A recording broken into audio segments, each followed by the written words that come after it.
देश के अंदर पक्ष और विपक्ष की लड़ाई विदेश नीति को लेकर ऐसा लगता है कि आज सुबह युद्ध के चौथे दिन बढ़ती जा रही है। राहुल गांधी ने बड़ा हमला किया है, उन्होंने केंद्र सरकार पर हमला किया है और सीधे पूछा है ईरान युद्ध के बीच राहुल गांधी का केंद्र पर हमला।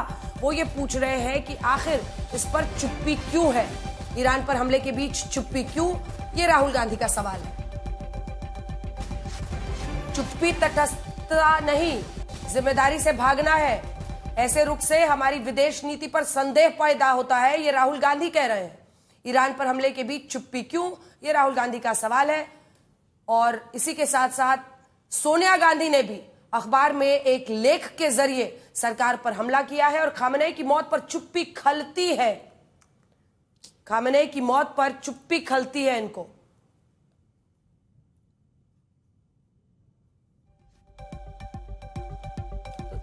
तो सोनिया गांधी का सरकार पर निशाना, एक लेख के जरिए उन्होंने सवाल पूछा है और सीधा अली खamenei का जिक्र है। अगर आप देख रहे होंगे बीते 2-3 दिनों से कांग्रेस पार्टी लगातार अली खamenei की मौत के बाद से सवाल पूछ रही है और सरकार से पूछ रही है कि आखिर इस पर चुप्पी क्यों है।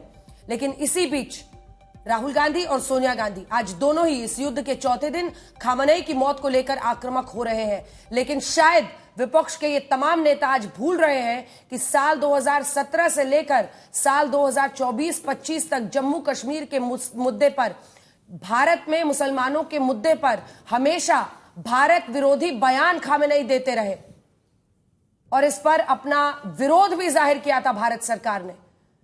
जम्मू कश्मीर को अपने संघर्ष की, अपनी आजादी की लड़ाई लड़नी चाहिए, ऐसे बयान देने से लेकर भारत में मुसलमान खतरे में है कहने वाले खamenei के लिए आज विपक्ष लामबंद होता हुआ दिख रहा है और देश की विदेश नीति पर सवाल उठा रहा है।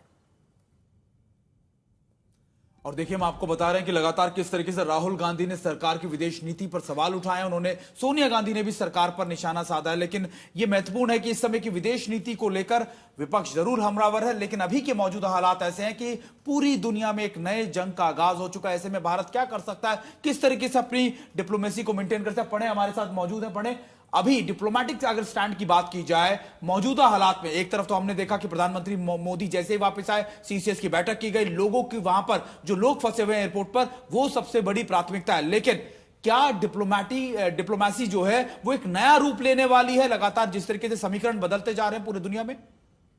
देखिए, अगर भारत की डिप्लोमेसी की बात की जाएगी तो भारत को हमेशा से यही पक्ष रहा है कि हम शांति के पक्षधर हैं, हम बातचीत के जरिए मुद्दों के समाधान के पक्षधर हैं और इसी चीज को भारत ने दोनों पक्षों के साथ दोहराया है। अगर आप देखें तो इस लड़ाई के शुरू होने के बाद भारत के विदेश मंत्री डॉक्टर जयशंकर ने सैयद अब्बास अराक्ची, जो कि ईरान के विदेश मंत्री हैं, उनको भी फोन किया और गिडियन सार, जो कि इजराइल के विदेश मंत्री हैं, उनको भी फोन किया। भारत ने एक ही पक्ष दोनों से कहा। इस बीच प्रधानमंत्री मोदी की भी बातचीत हुई है और इसलिए देखिए एक बड़ा अंतर इसके अंदर है कि प्रधानमंत्री मोदी ने सबसे, अगर आप देखें कि बात किनसे की है तो उसमें खाड़ी के वो देशों के नेता हैं, चाहे वो सऊदी अरब के क्राउन प्रिंस हो, चाहे यूएई के प्रेसिडेंट हो या बहरीन के सुल्तान हो, के किंग हो, उनसे बातचीत की है। और वो इसलिए भी की है क्योंकि इन इलाकों के अंदर भारतीय बड़ी संख्या में है, उनकी सुरक्षा सुनिश्चित करने के लिए वो फोन कॉल जो है वो सबसे महत्वपूर्ण था, क्योंकि यहां पर बड़े पैमाने पर भारतीय लोग भी हैं और इस समय में एयरपोर्ट पर भी हम तस्वीरें भी दिखा रहे हैं जहां जहां पर उन्होंने बातचीत की है प्रधानमंत्री नरेंद्र मोदी ने। देखिए, एक बात बिल्कुल साफ है और वो बात यह है कि भारत अपनी विदेश नीति में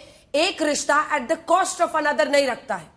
भारत ये चाहता है कि अपना जो मूल मंत्र है, this is not an era of war, यानी ये युद्ध काल नहीं है, ये प्रधानमंत्री हर मंच से बोलते रहे हैं और हर देश से भारत इकलौता ऐसा देश है जिसको फिलिस्तीन भी अपना सर्वोच्च सम्मान प्रधानमंत्री नरेंद्र मोदी को देता है और इजराइल भी देता है। इसमें एक और महत्वपूर्ण चीज ये है कि कई लोगों के मन में ये सवाल आ सकता है कि भारत कोई कुछ क्यों नहीं बोल रहा है, ईरान के साथ गलत हो रहा है, हम कुछ क्यों नहीं कर रहे हैं। लेकिन जब ऐसे कॉन्फ्लिक्ट्स होते हैं तब आपके सामने एक स्ट्रेटेजिक डिलेमा होता है। पहली बात ये, आप क्या कर सकते हैं। क्या ईरान को इस समय अगर सबसे ज्यादा जरूरत है तो वो है मिलिट्री एड की जरूरत। वो रूस नहीं दे रहा है, वो चीन सीधे तौर पर अपने सैनिक नहीं भेज रहा है। क्या आप अपेक्षा करते हैं कि भारत अपने फौज भेजेगा वहां पर ईरान की रक्षा करने के लिए? दूसरी बात यह है कि भारत के ज्यादा हित कहां पर है। हित से मतलब है हमारी एनर्जी कहां से आती है और हमारे लोग सबसे ज्यादा कहां हैं। वो खाड़ी के उन देशों के अंदर है जहां पर इस समय बमबारी हो रही है, ईरान कर रहा है और ईरान कर रहा है इस समय। तीसरी सबसे महत्वपूर्ण चीज है कि ये इसी तरीके का जो स्ट्रेटेजिक डिलेमा है वो उस समय भी भारत के सामने आया था। आपको याद होगा अंजना, जब 2003 में अमेरिका ने सद्दाम हुसैन के खिलाफ ऑपरेशन शुरू किया था, तब भारत के ऊपर इस चीज का भी दबाव था कि आप अपने एयरबेसेस का इस्तेमाल करने दें। उस समय एनडीए की अटल बिहारी वाजपेयी सरकार थी, संसद में इस पर बहस भी हुई और भारत ने एक जॉइंट स्टेटमेंट इशू किया था उसके अंदर, और उस संसद के जो रेजोल्यूशन या जो आप स्टेटमेंट था उसमें हमने उस युद्ध को या उस चीज को डिप्लोर किया था, लेकिन उसके बियॉन्ड, क्योंकि आप तटस्थ रहते हुए केवल अपने हितों को इस समय गार्ड कर रहे हैं और ये बहुत सारे देश कर रहे हैं, इस समय भारत अकेला नहीं है। बिल्कुल मनमोहन सिंह का, लेकिन पूर्व प्रधानमंत्री मनमोहन सिंह का एक पुराना बयान कांग्रेस पार्टी के कई नेता पोस्ट कर रहे हैं, जिसमें उन्होंने सीधे सीधे इस पर एक स्टैंड लिया था। उन्होंने कहा था कि वो अमेरिका के इराक पर इन्वेजन के खिलाफ है। लेकिन आज बात यहीं पर पहुंचती है कि जिस खामनेई को, मतलब ईरान को लेकर भारत का क्या स्टैंड रखना है, इस पर तो चर्चा हो सकती है, लेकिन खामनेई के कई अनेकों ऐसे बयान हैं जो उन्होंने भारत के खिलाफ दिए हैं, जम्मू कश्मीर के मुद्दे पर दिए हैं। ऐसे में खुलकर क्या वोट बैंक की राजनीति नहीं है? ये सीधा सवाल है प्रणय, जिसकी वजह से उनका पक्ष लेने की बात की जा रही है कि चुप्पी तोड़िए। इस कॉन्फ्लिक्ट के बाद जो भारत सरकार का पहला आधिकारिक बयान आया विदेश मंत्रालय का, भारत ने इस हमले को या जो अमेरिका इजराइल की कार्रवाई है उसको टेरिटोरियल इंटीग्रिटी और सॉवरेनिटी का वायलेशन करार दिया है। यानी संप्रभुता और ईरान की संप्रभुता जिस तरीके से वायलेट हुई है, भारत ने उसके ऊपर चिंता भी जताई है। तो ऐसा नहीं है कि भारत पूरी तरह से चुप है। दूसरी बात, अगर आप शांति के पक्षधर हैं, अगर दो लोग लड़ रहे हैं, आप क्या करेंगे? आप यही तो कहेंगे कि आप बातचीत के जरिए इस मुद्दे को सुलझाइए। लड़ना समाधान नहीं है, ये युद्ध का काल नहीं है। आप उस लड़ाई को, जो दो लोग गुत्थम गुत्था इस समय हो रहे हैं, उस बीच में आप क्या कर सकते हैं? जब वो एक दूसरे के ऊपर घुंसे चला रहे हो तो आप रोकने की कोशिश ही कर सकते हैं। और बिल्कुल, और प्रणय, उसके अंदर खासतौर पे मुझे याद है प्रधानमंत्री मोदी ने जब नेतन्याहू से बात की थी, तब भी ये स्टेटमेंट आया था कि उन्होंने कहा था कि शांति से आप बातचीत कीजिए, इसको रिजॉल्व किया जा सकता है। लेकिन ये मुझे आप जो फैक्ट बता रहे हैं लगातार, क्या ये फैक्ट राहुल गांधी तक नहीं पहुंच पा रहे हैं? क्योंकि देखिए, डिप्लोमेसी तो कोई सरकार का नहीं, एक लॉन्ग स्टैंडिंग प्रोसेस होता है, पिछले दशकों से चलती आ रही एक हमारी पॉलिसी है, एक हमारी स्ट्रैटेजी है जिस पर हम काम करते हैं। तो आखिरकार ऐसे सवाल, चाहे देश हो चाहे राजनीतिक दल हो, अपने अपने राजनीतिक हितों के आधार पर फैसले करते हैं। निश्चित रूप से कांग्रेस पार्टी को इस समय लगता है कि एक बड़ा तबका है उसको, उसके मतदाताओं का, जो इन भावनाओं से एसोसिएट भी करता है और जिसे लगता है कि भारत को एक स्टैंड लेना चाहिए, भारत को एटलीस्ट कंडेम करना चाहिए। एक देश का पॉलिटिकल फिगर हेड जो है वो इस तरीके से मार दिया गया, अमेरिका इजराइल का की ज्यादती है, और उसके खिलाफ भारत को एक बड़ी डेमोक्रेसी होने के नाते बोलना चाहिए। अगर ये सारे सवाल खामनेई स्पेसिफिक है तो फिर इस पर प्रश्न उठते हैं